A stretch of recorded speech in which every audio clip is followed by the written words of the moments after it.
Olá, tudo bem com vocês?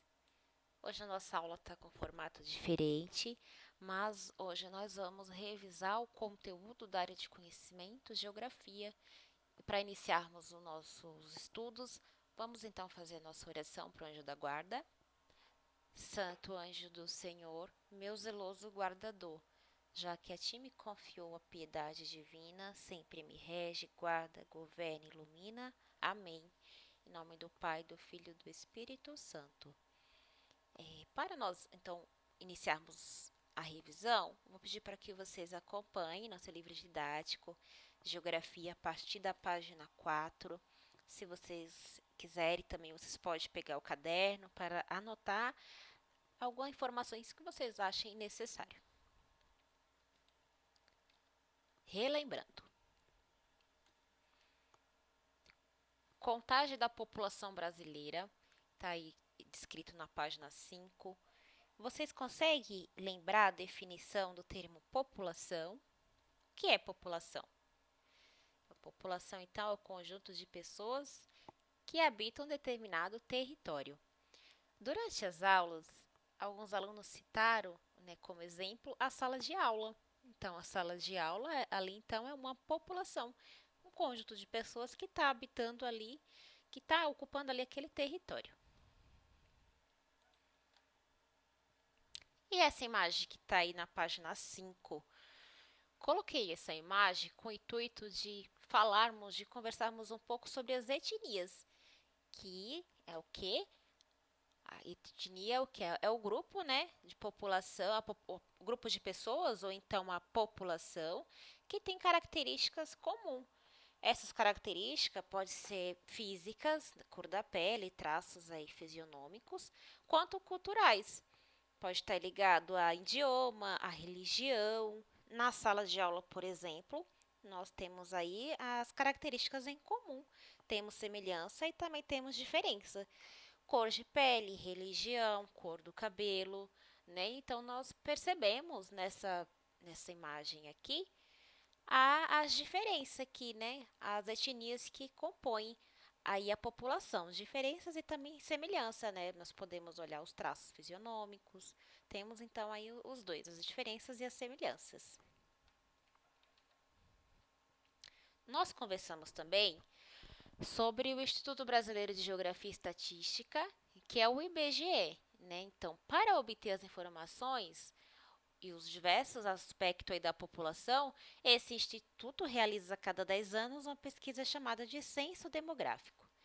Qual que é a importância, né, de levantar essas informações, de obter, né, esses dados? Essas informações, elas são obtidas através de pesquisas, né, para saber a quantidade de morador de cada município brasileiro, identificar aí as questões de saneamento básico, escolaridade, idade, sexo, né, gênero, né, no caso aí o feminino e o masculino. Essas informações, elas são divulgadas aí para a população, né? A população então obtém essas informações e também possibilita, né, que o governo ele planeje suas ações mais adequada para cada unidade, né? Tanto pode ser ela unidade municipal ou como federativa. Então, o governo aí tendo acesso a essas informações, ele pode planejar ações, né, para melhorar aí cada município, cada região.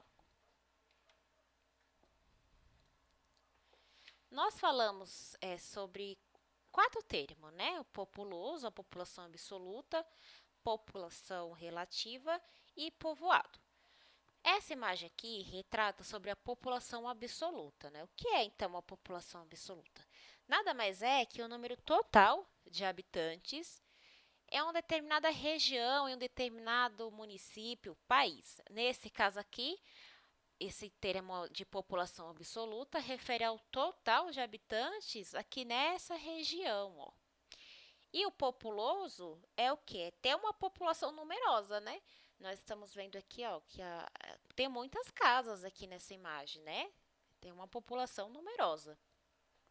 Então, recapitulando, a população absoluta, então, refere ao número total de habitantes aí em um determinado local. Aqui nós já vamos retratar um pouquinho sobre a população relativa, que é o que? O total de habitantes dividido pela área que ocupa, né? Aqui temos então uma imagem do mapa do Brasil e a população relativa, que é o número de habitante aqui, ó, dividido aí pela área que ela ocupa, pelo território, né? Geralmente dado por quilômetros quadrados. E o termo povoado é o que? Ocupado. Lembra, nós fizemos uma atividade que vocês até utilizaram a calculadora, que nós estávamos calculando a população relativa da sala. Então, nós calculamos na medida aí da sala, né? E dividimos por quantidade de pessoas, por quantidade de alunos ali dentro da sala.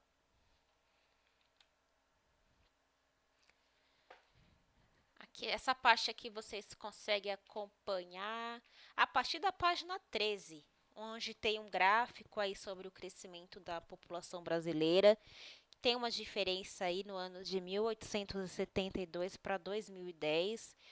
Tem até a letra A, B e C, que são questões referentes ao que nós observamos nesse gráfico, né? O que nós conseguimos observar? Essa população aí de 1872 para 2010, ela aumentou ou ela diminuiu, né? Teve um crescimento aí nessa população, né? E agora nós vamos relembrar alguns termos referente aí ao crescimento da população brasileira que nós vamos utilizar. O termo imigrante, então, é a entrada de pessoas, né, no determinado aí, país, e emigrante é a saída de pessoas. Só para a gente poder entender um pouquinho desse cálculo aí de crescimento da população brasileira, né? A taxa de natalidade é o número de pessoas aí que nasceram vivos e a taxa de mortalidade refere-se ao número de mortes. Como é que nós vamos conseguir obter esse crescimento natural ou crescimento vegetativo?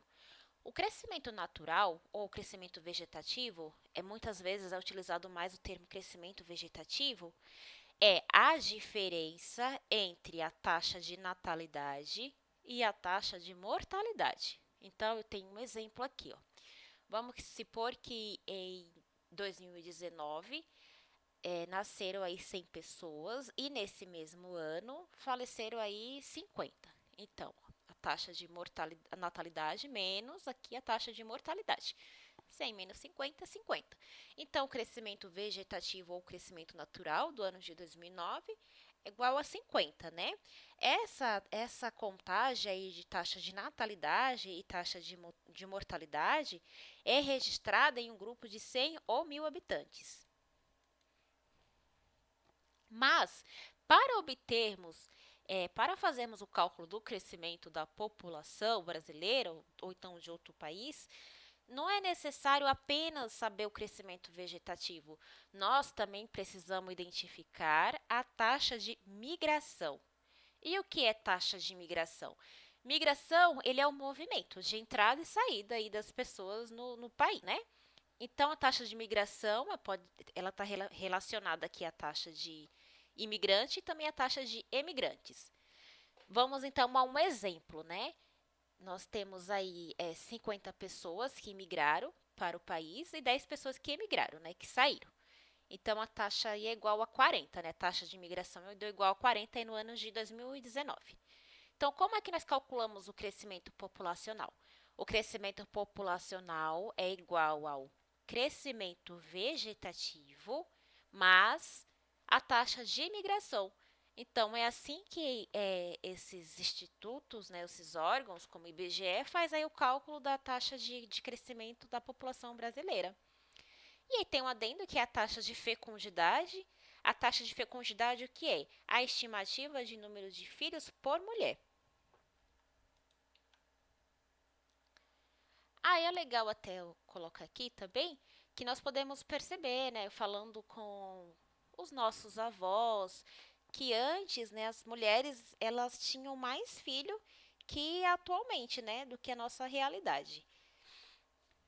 Temos então uma proposta aí de atividades do livro didático, que é responder as questões das páginas 15 e 16, que está ligado aí, né, aos fatos que contribuíram para o crescimento da população brasileira entre os anos de 1872 e de 2010, né?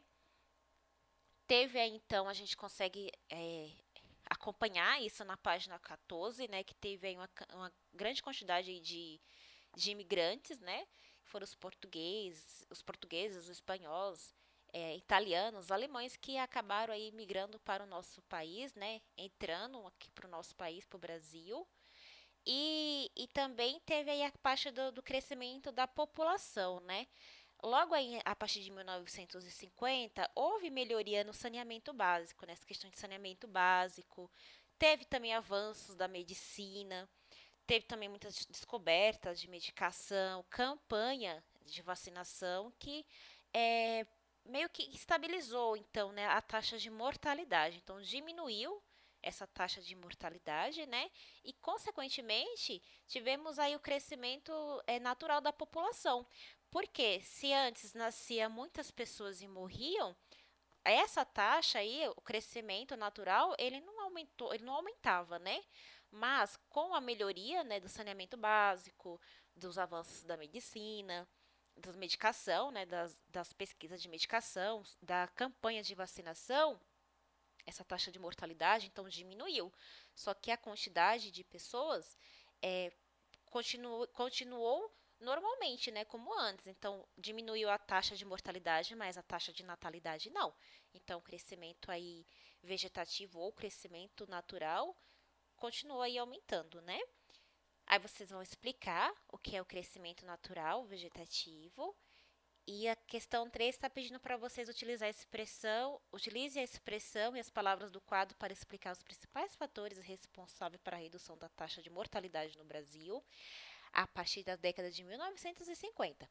Essas atividades que eu estou lendo, ela está na página 15, tá? Vocês vão responder essas questões aqui da página 15 e a página 16, tá bom? Tem um textinho ali, uma questão com texto que fala sobre a taxa de fecundidade.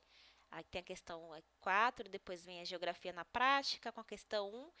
E a questão 2, eu coloquei aqui, ó, se vocês vão precisar do caderno para vocês responderem essa questão 2 aí da página 16. Se vocês não tiverem com o caderno, vocês podem responder uma folha avulsa que nós vamos anexar no caderno de vocês no nosso retorno, tudo bem? A questão 2 fala para vocês registrar no caderno as respostas das questões a seguir. Quantos irmãos seus avós paterno e materno têm ou tiveram ao todo? Quantos irmãos seus pais ou responsável têm ou tiveram ao todo? Quantos irmãos você tem? Vocês vão registrar, não esqueçam de colocar o cabeçalho, a data de hoje, e nós vamos anexar no seu caderno no retorno, tudo bem? Por hoje é só. Estou com muita saudade de vocês e que vocês recebam o meu abraço virtual, tá bom? Forte abraço, até breve.